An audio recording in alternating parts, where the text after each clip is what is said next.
Então vamos começar agora a estudar o lançamento horizontal. O que é isso? Eu vou pegar um corpo e vou lançar horizontalmente. Vou lançar inicialmente com velocidade só na direção horizontal. Ok? Então, esse corpo vai descrever uma certa trajetória e eu quero estudar o movimento desse corpo ao longo dessa trajetória.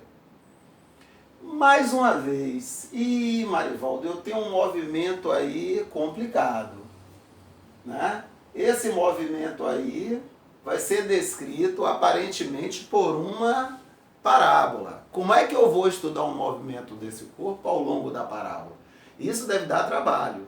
Não vai dar trabalho porque, mais uma vez, a gente vai utilizar aqui a ideia de Galileu, que é o seguinte: se eu tenho um movimento complexo, eu posso estudar este movimento como sendo o resultado de movimentos mais simples que ocorrem simultaneamente. Como assim, Marivaldo? Eu sei que o que está dando origem a essa trajetória é um movimento composto pela queda do corpo devido ao efeito da gravidade e pela inércia, que o corpo vai querer manter essa velocidade na direção horizontal.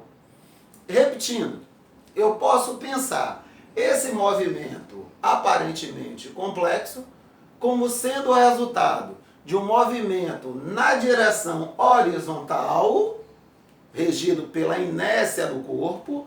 O corpo vai querer manter essa velocidade na horizontal, e um movimento na vertical, que é regido por quem? Pela gravidade que está puxando esse corpo para baixo. E daí, se você me perguntar alguma coisa na direção vertical, eu só vou estudar a direção vertical. Se você me perguntar alguma coisa na direção horizontal, eu só vou analisar a direção horizontal. Então vamos, na direção horizontal.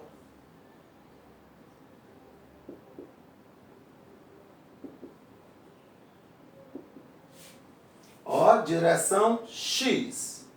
Ó, vou traçar aqui um eixo, ó, X. Colocando a origem aqui. Aqui está a posição 0 no eixo X. Tem alguma força atuando sobre esse corpo? Não. Já que a gente não está levando em consideração o ar, a presença do ar. A gente está considerando que o corpo está se movimentando no vácuo, tá ok? Então, se não tem força resultante, qual o tipo de movimento do corpo? Movimento retilíneo uniforme. Então, na horizontal, tudo vai acontecer como se ele tivesse um movimento retilíneo uniforme. Traduz isso aí, Marivaldo. Na horizontal, a velocidade dele vai permanecer sempre a mesma. Ó, a mesma velocidade de lançamento. E por que isso? Por causa da inércia. Ele não tem nenhuma força retardando ele na direção horizontal, nem tem nenhuma força acelerando ele. Então ele vai querer permanecer com essa velocidade. Sendo assim, ó, qual é a equação do movimento retilíneo uniforme? X igual a x0 mais vt. Como eu coloquei o zero aqui no ponto de lançamento, ó, então x vai ser igual à velocidade na direção x, que é v0, vezes o tempo. Então, na direção horizontal, eu só tenho essa equação aí. Agora vamos analisar a direção vertical. Na direção vertical, tem alguma força atuando sobre o corpo? Agora tem. Quem? A gravidade. Durante todo o percurso, quem é que atua sobre ele? A gravidade, a força-peso. Tem outra força? Não. Ah, e a força que a mão aplicou sobre a pedra? Sim, essa força existia enquanto a pedra estava em contato com a mão da pessoa. Saiu da mão da pessoa, essa força não existe mais. A única força que atua sobre o corpo é o peso. Então, se a única força é o peso, então o peso é a força resultante. Então, mg é igual a massa vezes a aceleração. Então, esse corpo vai estar acelerado com a aceleração igual à aceleração da gravidade, que próximo à superfície da Terra a gente considera constante e aproximadamente 10 metros por segundo ao quadrado. Ah, Marivaldo, se a gente considera a aceleração constante, próximo à superfície da Terra, e o valor é 10, então esse corpo vai executar um movimento uniformemente variado. Exatamente. Então, na direção vertical, que eu vou adotar aqui, ó, para baixo como sendo positivo. Ó, sendo assim, ó, G não aponta para baixo, G vai ser positivo. Então a gente pode montar as equações para esse corpo. Então vamos lá, quais são as equações do MOVE? Y igual a y0 mais v0 yt mais at ao quadrado sobre 2. Então vamos. Posição inicial, 0. Inicialmente tinha velocidade na direção y? Não, foi um lançamento horizontal. Qual a aceleração dele? G. E eu conheço essa equação. É a equação da queda livre. Ô Marivaldo, então quer dizer que verticalmente o corpo desenvolve uma queda livre? É. Então peraí, Marivaldo. Você está me dizendo que se eu solto um piloto em queda livre e lanço o outro horizontalmente, eles vão chegar juntos ao solo? Exatamente. Por quê? Porque o que eu lancei horizontalmente, na direção vertical, o que ele descreve é uma queda livre. Ok? Então vamos às outras equações. V é igual a V0 mais AT. Sempre colocando o Y para lembrar quem está analisando a direção vertical, o eixo Y. Então, a velocidade inicial é igual a zero, Vy é igual a GT. Equação de Torricelli, Vy ao quadrado, V0y ao quadrado, mais 2A delta Y. Sempre o Y para lembrar que eu estou analisando a direção vertical. Velocidade inicial igual a zero, ó, Vy ao quadrado, 2G delta Y. Então vamos aqui explorar um pouco mais. Marivaldo, eu quero saber qual a distância percorrida pelo corpo na direção horizontal.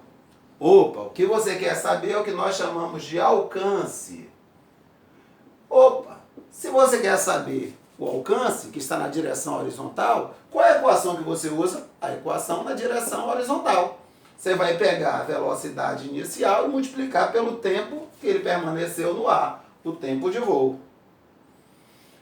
Agora, por outro lado, Marivaldo, eu quero saber a velocidade dele em um momento específico. Como é que eu vou achar? Nenhuma equação aí me dá a velocidade do corpo. Eu tenho uma equação que me dá a velocidade, ó, na direção y, a componente y da velocidade. Sem problema. Se eu sei que na direção x a velocidade é v0, e eu acho o valor da velocidade na direção y, fica fácil. Como é que eu vou achar a velocidade? Eu vou somar essas componentes.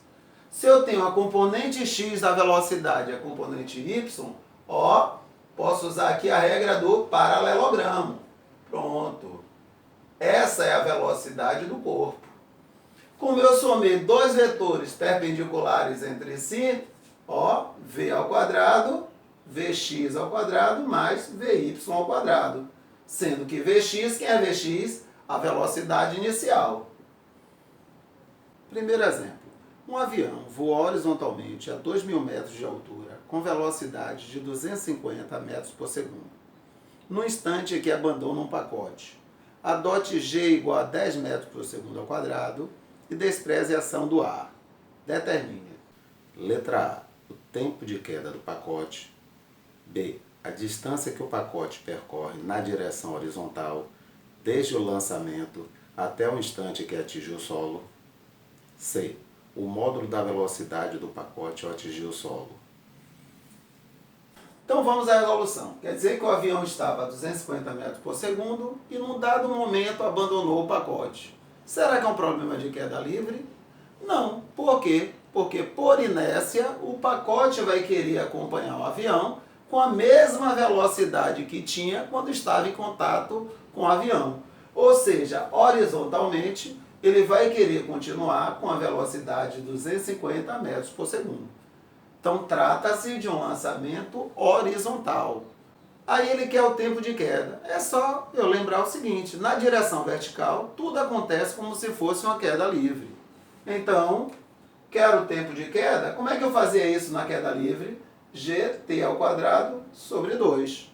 Eu tenho a altura, G é 10, então eu vou ficar com 5t ao quadrado igual a 2.000, t ao quadrado igual a 2.000 dividido por 5, t ao quadrado igual a 400. O tempo de queda vai ser a raiz quadrada de 400. Ou seja, o tempo de queda vai ser 20 segundos. Então, eu resolvi como se fosse uma queda livre. Na letra B, ele quer o alcance. A distância percorrida horizontalmente. Na direção horizontal eu tenho um movimento uniforme. Então, x é igual a v0 vezes o tempo. X é igual, qual a velocidade? 250. O tempo, 20. Então, x vai ser igual a 5.000 metros. Então, essa é a distância que ele vai percorrer horizontalmente durante os 20 segundos. Ou traduzindo, 5.000 é o alcance horizontal obtido por esse corpo. Na letra C, ele quer a velocidade que o corpo atinge o solo. Eu já sei que na direção x, ele vai alcançar o solo com a velocidade de 250 metros por segundo. Pois nessa direção, por inércia, ele mantém a mesma velocidade do avião. Já na vertical, eu tenho a equação Vy é igual a gt, ou seja, 10 vezes o tempo de queda. Ou seja, ele vai chegar ao solo com uma velocidade que tem a componente na direção x de 250 metros por segundo e que tem uma componente vertical de 200 metros por segundo. Então, qual a velocidade dele ao atingir o solo? Eu vou somar essas velocidades. Então, ele vai chegar com a velocidade v. Como é que eu acho o valor de v? Usando o teorema de Pitágoras. V ao quadrado, 250 ao quadrado, mais 200 ao quadrado. Resolvendo, vou achar v aproximadamente 320 metros por segundo. Segunda questão. Da beira de um barranco situado a 39,2 metros em relação ao nível inferior do solo, um garoto chuta uma bola, imprimindo-lhe uma velocidade horizontal de 4 metros por segundo, como mostra a figura ao lado. Na parte inferior do barranco, a 40 metros da vertical do primeiro garoto, um outro garoto vai tentar pegar a bola. Determine a que distância à frente ou atrás do segundo garoto a bola chutada cairá, adote g igual a 10 metros por segundo ao quadrado e despreze a resistência do ar. Então, qual é a situação que nós temos? O garoto vai chutar a bola, ok? Então, vou ter o quê? Um lançamento horizontal e ele quer saber se a bola caia antes ou após o segundo garoto. E a qual distância dele? Então, se eu tenho a altura de onde a bola vai ser lançada horizontalmente, eu posso encontrar o tempo de queda. Vamos nessa? Então, y é igual a gt ao quadrado sobre 2. 39,2 é igual a 10 dividido por 2t ao quadrado. 5t ao quadrado é igual a 39,2. t ao quadrado, 39,2 dividido por 5. Logo, t ao quadrado é igual a 7,84. T é igual a mais ou menos raiz de 7,84. Então, t é igual a mais ou menos 2,8. Ou seja, o tempo de queda, 2,8 segundos. Agora, de posse do tempo de queda, eu posso achar o alcance. X é igual a V0 vezes t. X é igual a 4 vezes 2,8. X é igual a 11,2. Então, observando que o que eu encontrei foi o alcance. Ou seja, a bola ela vai cair a 11,2 metros da vertical, ó, que passa pela posição inicial da bola. Agora, o que ele pergunta é a qual distância do garoto a bola caiu. Então, a gente já sabe que a bola caiu, ó, na frente do garoto. Agora, a qual distância? Então, basicamente, o que eu vou fazer é subtrair, ó, 11,2 de 40. 40 menos 11,2 vai dar 28,8 metros. Então, qual a resposta? A bola vai cair na frente do garoto e a uma distância de 28,8 metros dele. Terceiro exemplo. Um avião de socorro voa horizontalmente a uma altura h igual a 720 metros, a fim de lançar um pacote de mantimentos para uma população flagelada. Quando o avião se encontra a distância d igual a 1.200 metros da população, na direção horizontal, veja a figura, o piloto abandona o pacote. Adote g igual a 10 metros por segundo ao quadrado. Letra A. Qual é a trajetória do pacote vista pelo piloto, considerando que o avião mantenha invariável seu movimento? B. Qual é a trajetória do pacote vista por uma pessoa da população? C. Quanto tempo o pacote levará até aos flagelados? D. Qual o módulo da velocidade v do avião? E. Qual o módulo da velocidade do pacote quando ele chega ao solo? Primeiro, o que é dado? Que o avião mantém um movimento, ó, invariável, ou seja, ele vai manter uma velocidade constante. Por outro lado, a gente sabe que o pacote, por inércia, ele vai querer continuar com a velocidade que ele tinha inicialmente, quando ele estava em contato com o avião. Ou seja, o que é que vai acontecer? Por inércia, o pacote vai estar sempre acompanhando o avião, ou seja, sempre vai estar abaixo do avião. Então, para o piloto, qual é a trajetória que ele vai perceber? Uma trajetória retilínea. Ele vai perceber o pacote caindo em queda livre. Agora, qual a trajetória vista pelas pessoas que estão aguardando o pacote? Então, eles vão perceber um movimento composto, que vai ser o quê? Um movimento horizontal do pacote devido à inércia, e vão perceber também um movimento de queda devido à gravidade. Esses dois movimentos juntos vão fazer com que a pessoa perceba uma trajetória parabólica. Na letra C, ele não quer saber nada mais, nada menos que o tempo de queda, que é o tempo que o pacote vai gastar até chegar às pessoas. Y é igual a gt ao quadrado sobre 2. Qual foi a altura? Ele caiu de uma altura de 720 metros. Como g é 10, então 5t ao quadrado é igual a 720. T ao quadrado, 720, dividido por 5. T ao quadrado é igual a 144. T, mais ou menos, a raiz de 144.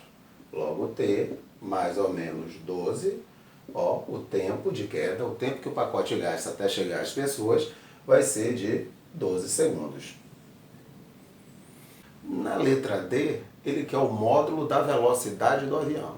Então, observe que, como trata-se de um lançamento horizontal, o módulo da velocidade do avião coincide com a velocidade inicial do pacote, uma vez que o pacote estava solidário ao avião, estava em movimento junto com o avião no momento que foi abandonado. Então, como eu tenho o alcance, eu posso fazer o seguinte: x é igual a v0t. Qual foi a distância percorrida horizontalmente, ou seja, o alcance? 1.200. Então, v0 vezes, qual foi o tempo? 12. Então, v0 era 1.200 dividido por 12, ou seja, v0, 100 metros por segundo. Ou seja, inicialmente o avião estava a 100 metros por segundo. Já na letra E, ele quer a velocidade do pacote quando chega ao solo. Então, o que a gente pode fazer? Ó, eu sei que quando ele chegar ao solo, ele vai chegar com a velocidade que vai ter uma componente de 100 metros por segundo na direção horizontal. Ou seja, o Vx, 100 metros por segundo. Já na direção y, ele vai ter uma velocidade que é dada por gt, ou seja, g é 10 e o tempo de queda 12, ou seja, 120 metros por segundo. Então a gente conhece as componentes da velocidade que ele chega ao solo, que são Vx, 100 metros por segundo, e Vy, 120 metros por segundo. Sendo assim, a gente pode encontrar, pela regra do paralelogramo, a velocidade que ele atinge o solo, a velocidade v. Mas, se eu tenho essas componentes, eu posso achar essa velocidade. V ao quadrado é igual a 100 ao quadrado mais 120 ao quadrado. Que desenvolvendo, vamos encontrar aproximadamente 156 metros por segundo.